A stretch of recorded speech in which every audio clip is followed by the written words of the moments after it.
I'm going to read this passage from Ephesians chapter 4, where Paul really begins to talk about the transformed life, all right?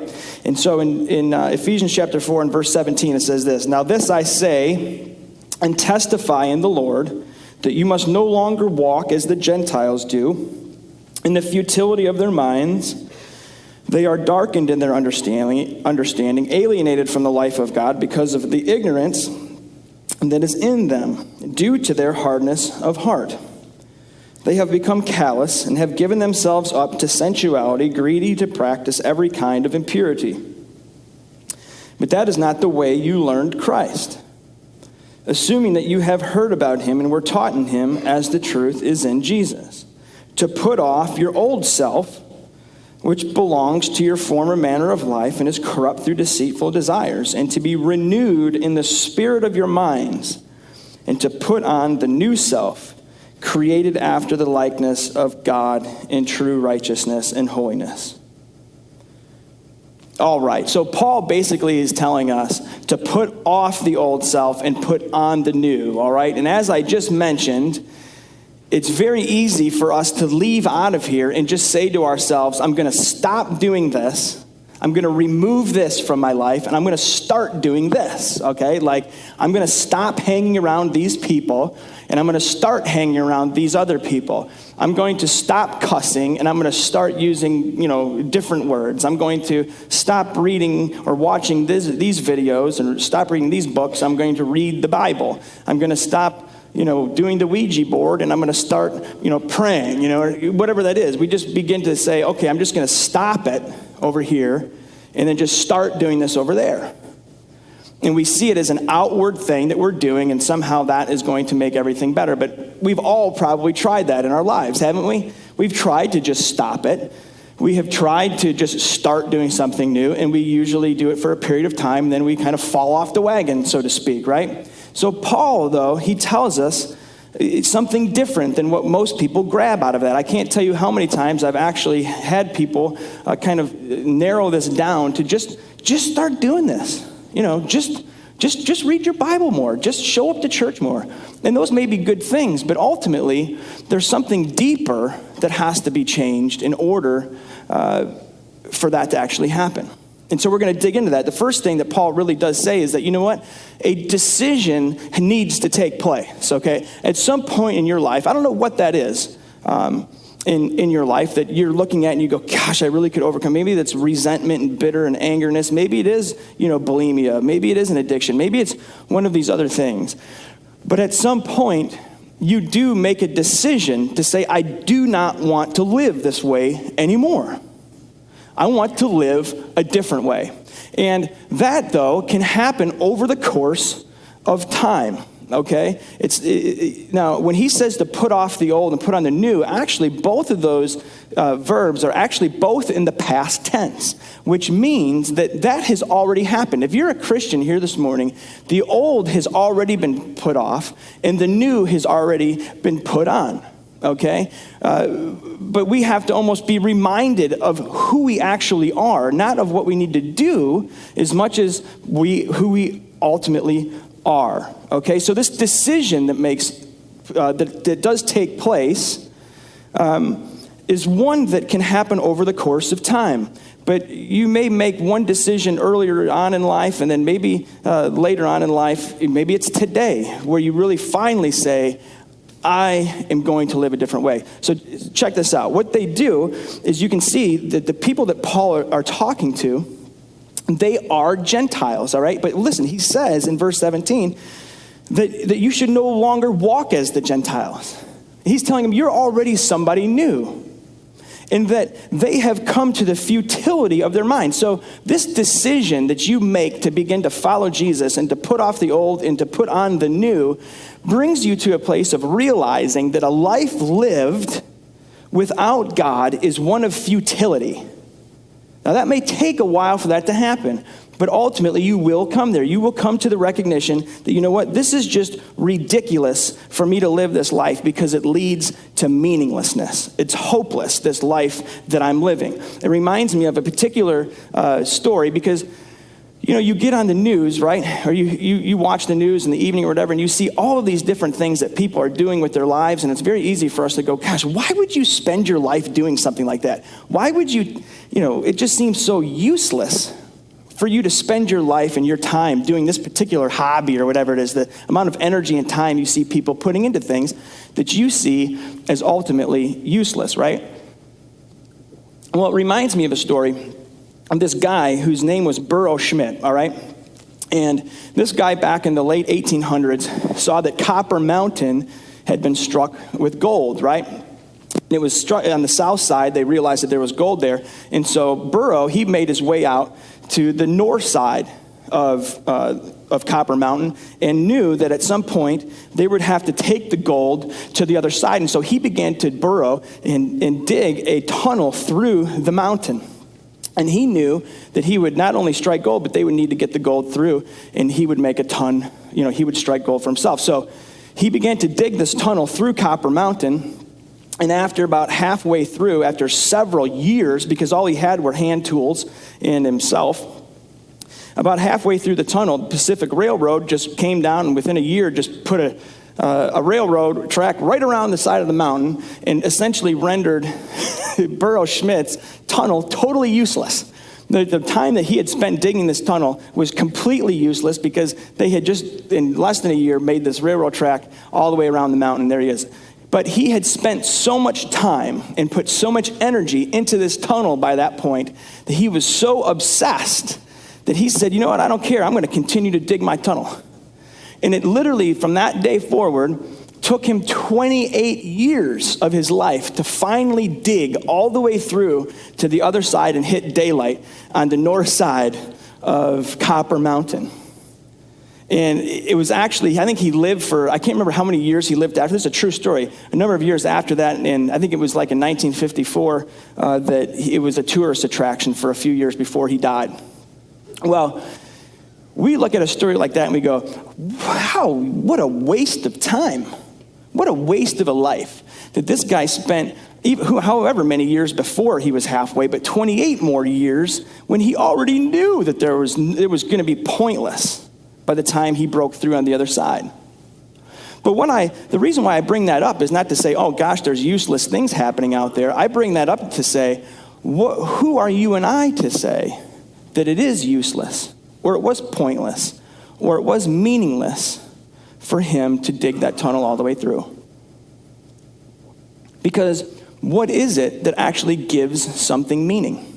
I mean, who is to say that the tunnel he dug for 28 years is any more less meaningful than what you spend your time on every day? I mean, what is it that really brings meaning and value and worth to your time and to your day, to your life?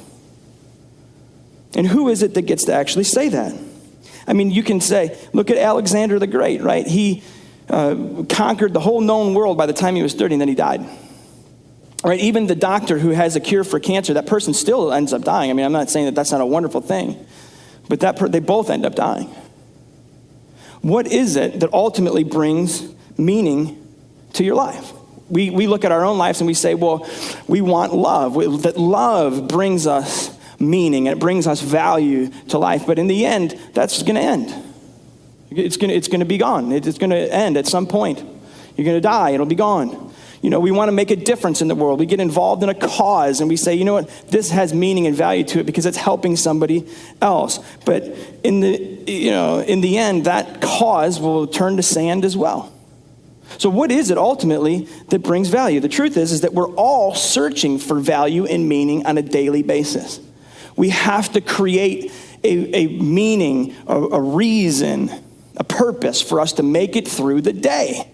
If not, if we can't come up with that, where does that lead? Just total depression, right? Well, the reality is that only God can bring meaning and value to something. Only the creator of something can bring value and worth. And so what Paul is saying is that these people, when you become a Christian, you begin to realize that a life lived without God is one of meaninglessness. And you may sit in here saying, well, Darin, how do you know that? I mean, how do you just make that claim that, a life lived without God is meaningless, but a life lived with him does have value? Well, how do you know that? Well, let me say this. What if I were to say, you know what, here's this, I don't know what this is. It's a square, it's quarter inch thick or whatever it is. And I take it and I try to, I'm going to see if this is a good hammer. And I take it and I, start to try to hammer in a nail and it breaks. The nail doesn't go anywhere. And I go, you know what, this is a piece of junk. And I go to throw it out. And you go, well, no, don't do that. Don't throw it out. It's not a hammer, it's an iPad. Well, the point is that I'm making is that if it's an iPad, it's a great iPad. It's an iPad Air. It's pretty thin. It's nice. It works really well. But it's actually a terrible hammer. You say, well, it's not a hammer. Well, my point is that you can only make a value judgment about something, whether something is good or bad or worthy or whatever, if you know, first of all, what it was created for. You get what I'm saying? If this is a hammer, it's a bad hammer. It doesn't work. So it's virtually no good. It's got no value to it. Toss it out. But if it's an iPad and it has all these other things that are supposed to work and do, well, it does it pretty good. Then it's a good iPad, but it's a bad hammer. So what is it that makes your life good or bad? Worthy with value and meaning? Or it's just sort of meaningless? Well, it's what you were created for. What's your purpose? If you don't have a purpose, well, then it's just a matter of time before you're going to be depressed, right? And you're going to be living, and you're going to be angry, and you're going to have all these different symptoms of a life of meaninglessness. And Paul is saying that when you, at some point, say to yourself, and you make this decision, I can no longer live this life because you know what? It's just too depressing. It's just too difficult. It's just too much. A life lived without God. But like I said, this decision does it's like it happens over time. It's not like just because we have the new self put in us, doesn't mean that we are completely transformed. That there aren't areas in our life that need to be, roped in, so to speak. It's sort of like getting married. You get married in one day, but you live it out over the course of a lifetime. So it's in one day that you actually are a new person. You make the decision to be married in one day. But all of the vows that you took and all the things that you're to do take place over the course of your life. And one day you say, you know what? I am no longer living this way. I am going to live for Jesus. I'm going to be married to him. And then that happens over the course of a lifetime, those things that you really have put that you sign up for, so to speak, as a follower of Jesus.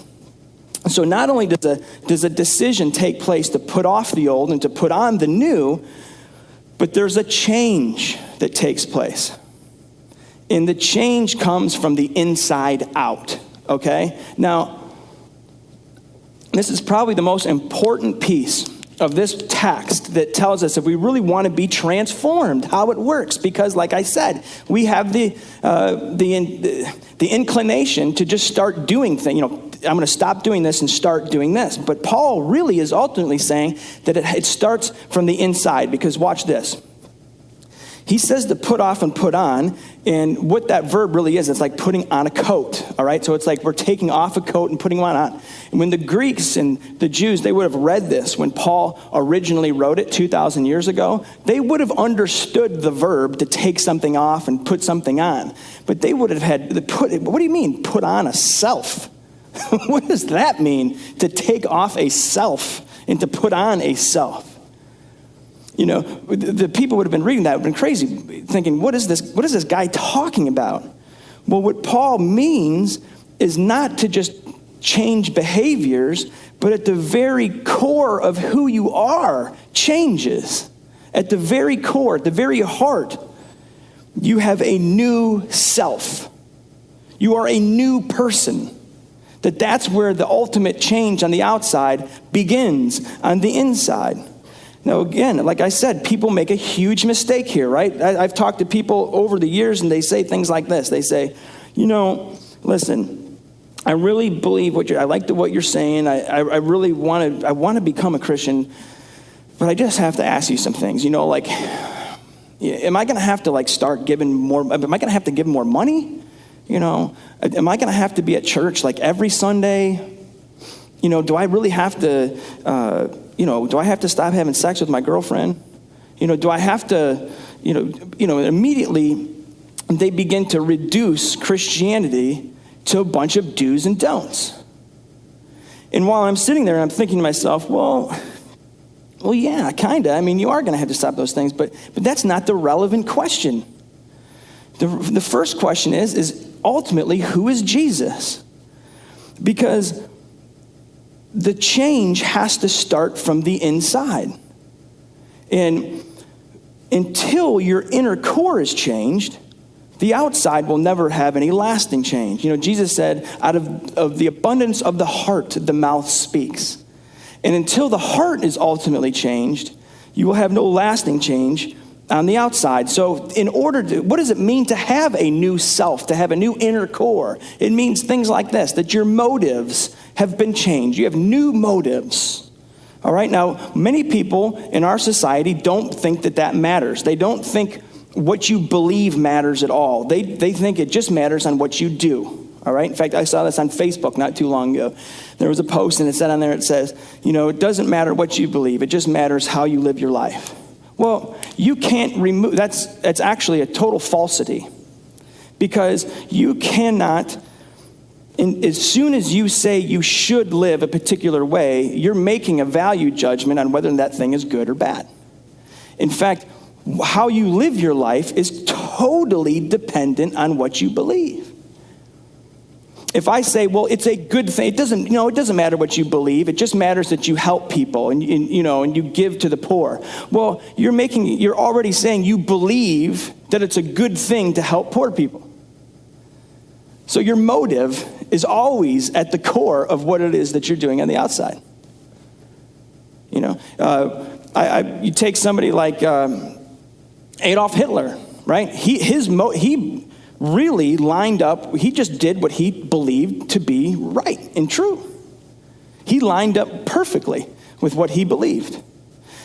And until you realize that you need to line up with your motives, you're going to have real trouble making change. So let me give you an example.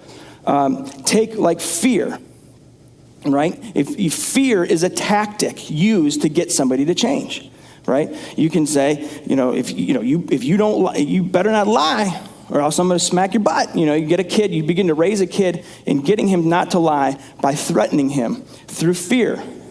Well, if he really believes that lying is bad because he's afraid of it, ultimately there will be a time where he thinks that nobody's looking and now he can lie, right?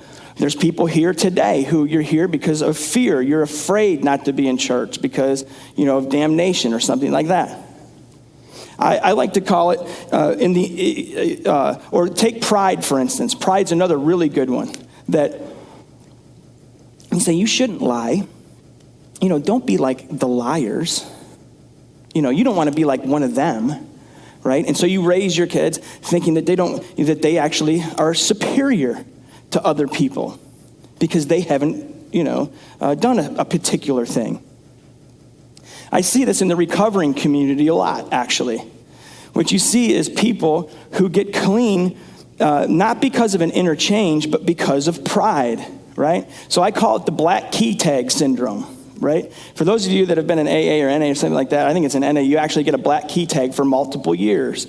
And what I've seen over the years is just that as soon as somebody gets that black key tag, you can see the pride that they walk around with their black key. They got to walk into a meeting with their black key tag flipping around, letting everybody know, who I am, because their motives and their identity are totally wrapped up in the same pride that kept them out there on the street and doing what they were doing. The same self-centeredness that caused them to live that particular life is the same one that got them clean. And they may be clean, but they're still the same prideful, arrogant, self-centered person that they were before.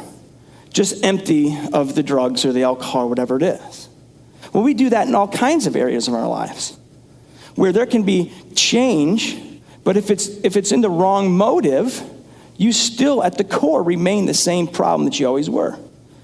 So the gospel causes our motives to change.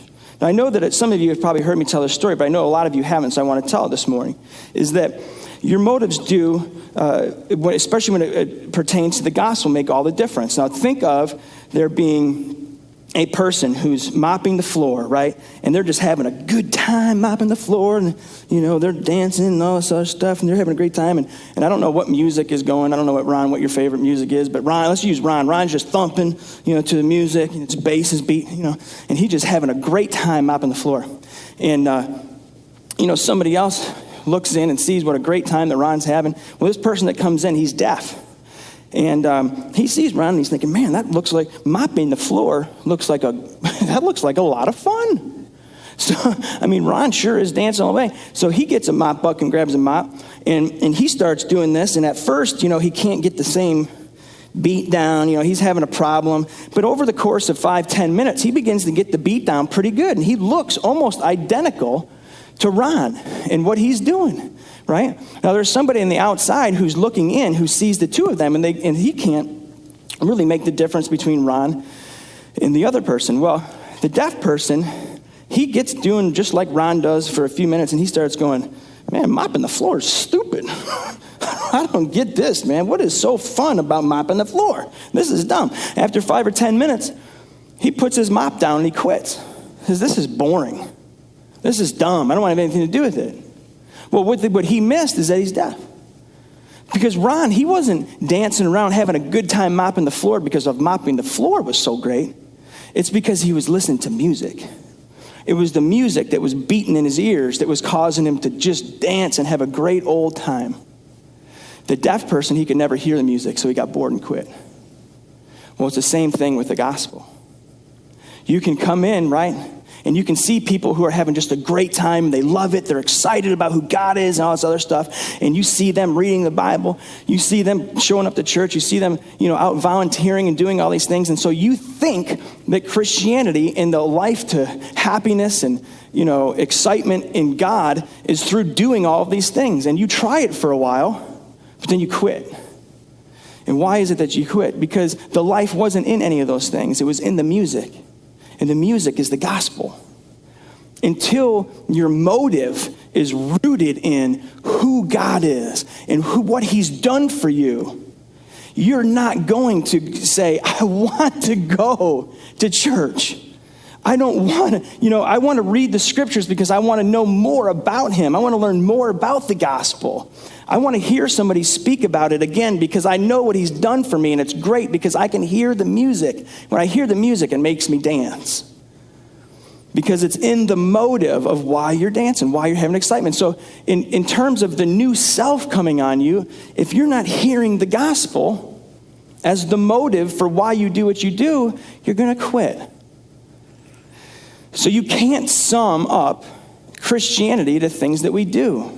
It's not about commandments. It's not about a standard or a person. Or commandments. It is about a person. It's about Jesus. And the motive is in what he did for me. So you're given a new motive, but you're also given a new identity. What happens is that bad things can happen to you, and you can become disappointed, but you don't have to be devastated and fall apart.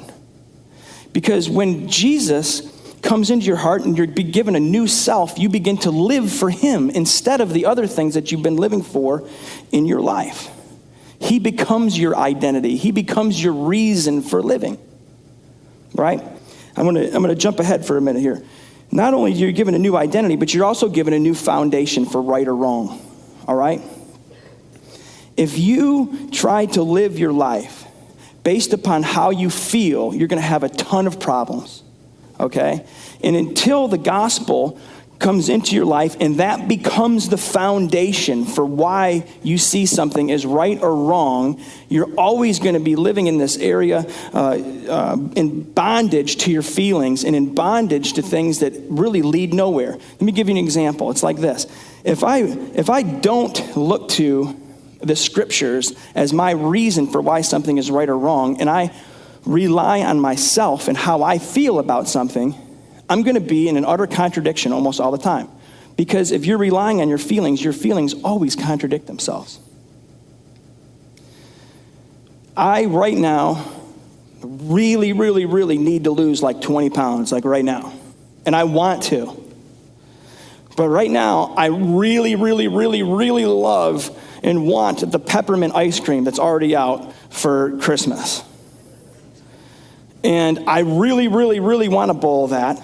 And I really, really want to, those are two real, true feelings that I have that are both like one stepping on the gas and one is stepping on the brakes at all different times. The way my car is going. I want to do this and I want to do both. Well, until you have a right foundation in Christ and He is your basis for right or wrong, you don't know which way you ought to be going. So the gospel begins to tell you what is ultimately right and wrong. So ultimately, how do we get there? All right? That's what I'm going to jump forward to, is that we do make this decision to take off the old, to put on the new.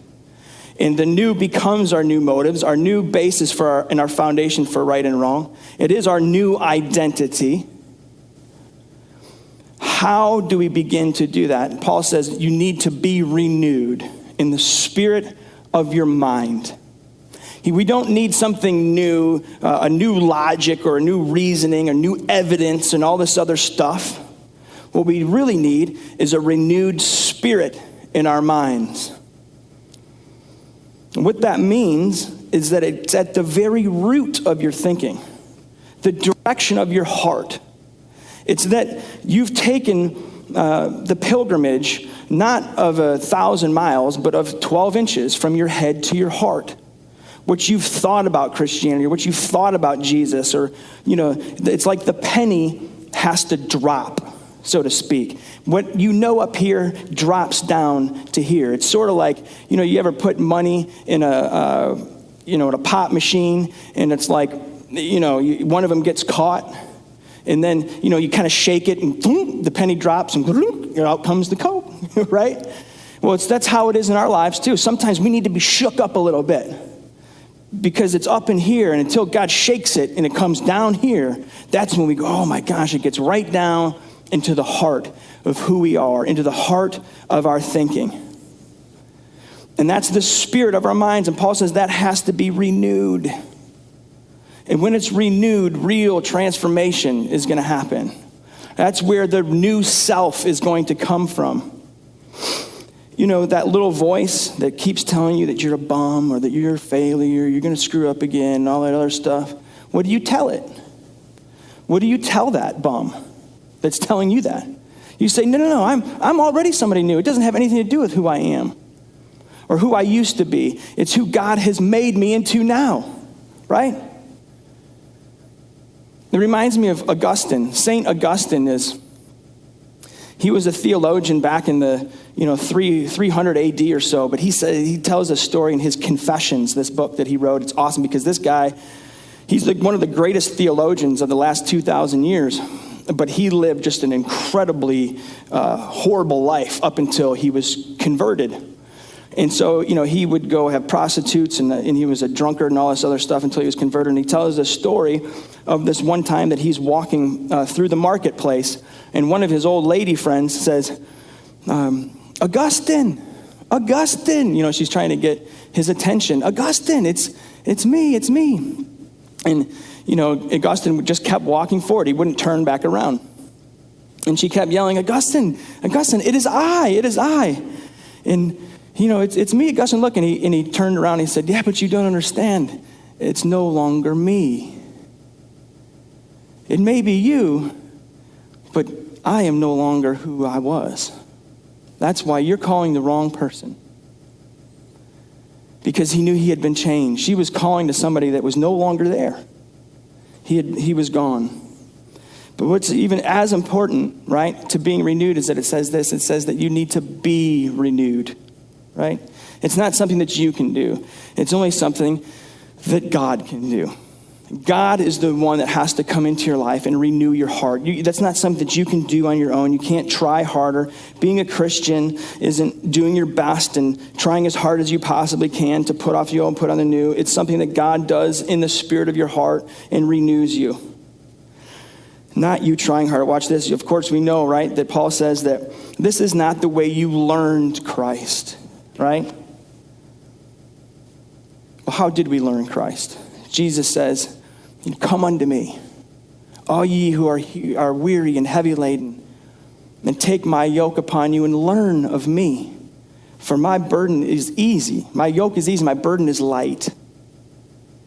When we come to Jesus and we get in his yoke, you know what a yoke is? A yoke is where they used to put, the cattle. The cattle would pull, the trench in the field, right? And they would be hooked up to the yoke that went around them, maybe a couple of them pulling. We're all yoked to something. Everybody is yoked and being pulled by something, right? Whatever that is that you're finding meaning in your life. It's pulling you. It's mastering you. And Jesus says, put your yoke, let me be your yoke. Because you know what? You don't have to try harder. All you have to do is submit. Just lay your life down because I have already measured up for you. And when you realize that it's not trying harder, it's just surrendering your life to who he is and what he has already done, that's where real transformation will come. It is. I am telling you, I wish that some way that I could express to you that just by losing, you win. How can I get the point across? Jesus said, if you lose your life, you will gain it. And as people will say to me, Darin, this alcoholism, it's kicking my butt, man. I said, well, why do you keep going in the ring, man? Why do you keep fighting it? Surrender, right? Give it away. And as you see, right, how Jesus dies for you, as you see how he was given over to the corrupt minds of men who crucified him, you will be willing to give your deceitful mind over, and put that off and put on the new self. But I can tell you that it's only faith in him that will renew your heart. It's faith in what he has already done that will lead you to put on the new. Here's a little story for you that I think kind of narrows it down into how to begin the transformed life, all right? How you begin on that journey as we look over the next several weeks to how you really begin to overcome it and how you begin to live the new self with the new motive and the new heart, the new spirit. There's this story of this king. And this king, he absolutely loved everything about being king. He loved presiding over the courts. He loved counting the money. He loved, making sure the cities were all a wonderful place. Right? He loved everything about being a king that you could possibly think of. But more than anything that he loved in the world, he loved his son. He loved caring for his son. He loved, teaching his son to do all these different things. But more than anything in the world, he loved his son. And this one particular day, his son is out. He's playing outside, and, he's out, and he kind of goes out too far. And by the time it's ready for him to kind of come back in home for dinner, he kind of realizes that he's gone out too far. And so he starts trying to look for his way back home, and he realizes that he's been turned around and he's lost. He doesn't know where he is, and he just keeps frantically walking around, and he doesn't know where he is. And by this time, nightfall is coming, and the king realizes that his son is not home, and he begins to send out people to look for him. He puts out a reward to find him. Well, the son, he's completely lost. He makes his way into a town, and he begins telling people, help, help, and nobody's looking to him, and nobody's paying him any attention, and he tells people, I'm the prince. I'm the son of the king. But they're looking and going, man, you're just some homeless bum. You're no son of the king. You're no prince. Are you kidding me? Well, nobody will believe him that he's the son, and he can, nobody can find him from the king's quarters. And at some point, he's so hungry, and he's been out there so long that he begins to bum for money, and he begins to bum for food, and he literally starts to turn into the bum that everybody is telling him that he is. And he's out there for so long that he eventually begins to fend for himself. He begins to believe what everybody is telling him over the years, that how can you possibly be a son of a king? Look at you. And he gets into crime. He begins ripping and robbing and stealing and doing all these different things. And so he actually becomes a leader of this whole criminal gang. And he's one of the biggest known criminals in all of the empire. And he would even at times go back towards, the castle. It was almost like a different life, or it was just a dream that he was kind of the son of the king or anything like that. And he had this huge disdain for it. He would spit on the ground as he would, go towards, and he hated all the authority. He hated everything that the king and the castle stood for. And one day, he was finally arrested, and he was brought to the jail cell in the castle, the same place that he used to run and play as a little kid. And the king, coming down to look at the greatest criminal in all the empire, comes down and looks and realizes that it's his son that he had been searching for all his life. And he begins to tell him, you understand, I've sent people for you. I've sent all these, I had a reward out for you. I did everything that you could ever imagine to get you to be able to come back home, to find you when you were lost. And the son begins to go, man, begins to say, you stupid old man, what do you think? You think I'm crazy? I'm not going to be this. What do you think I'm going to come back in this castle and work for you and be your lackey? You're just some stupid old man. I can't even believe what you're even thinking, you're talking about. Well, the king finally says, I can't let you die. I can't let you be executed. And of course the son's going, you're just stupid. I can't even begin to think that you think I'm going to do anything for you. You might as well execute me. Well, when the king gets up and he leaves, the son gets up and he goes to the bar doors and he realizes that they're open. The bar doors are open. And he sees, this is my chance, and he runs and he took off. And he took off out back into the villages and started back to his life of, living as a criminal and all this other stuff. And by some really weird circumstances, a few weeks later, he finds out that the way that the king was able to let him go free was because the king had himself executed. He stood in the place of his son, and he died on the tree of the cross. He had himself crucified. And as the son was walking around, he heard that. He heard that, I can't believe that he actually, that's how he let me go free. And now you may be thinking, well, I wonder what happened to the son in that story. But I really can't tell you what happened to the son, because you are him. You get to answer the question of who or what the son did in hearing that his father, his king, his dad had died for him. I mean, what did he do? What are you going to do? I mean, have you heard that God, in the person of his son, died in substitution in your place, that you deserve to be in jail, but you're free, and so am I, because he died for me. If you and I have that, if you believe that in your heart, then that really is where the new heart begins. Because that's where you begin to say, you know what? I'm willing to sacrifice. I'm willing to hurt. I'm willing to take some pain so that other people can live. Because I'm here, and I shouldn't be here anymore. I should have been dead a long time ago, but I'm here. What about you? I mean, if he died so that you could live, then what is he calling you to do today? To go back to your, criminal lifestyle? And of course, we don't think it's criminal, but of course it is. For us to live a life where we breathe his air and eat his food and live the life that he gave us and just kind of don't have anything to do with him. Right? When you realize that he died for you, that's when you're going to be able to say, I'll begin to live the way he has called me to. And I really truly believe that, when we have that in our heart, that's what's going to happen at Hope City.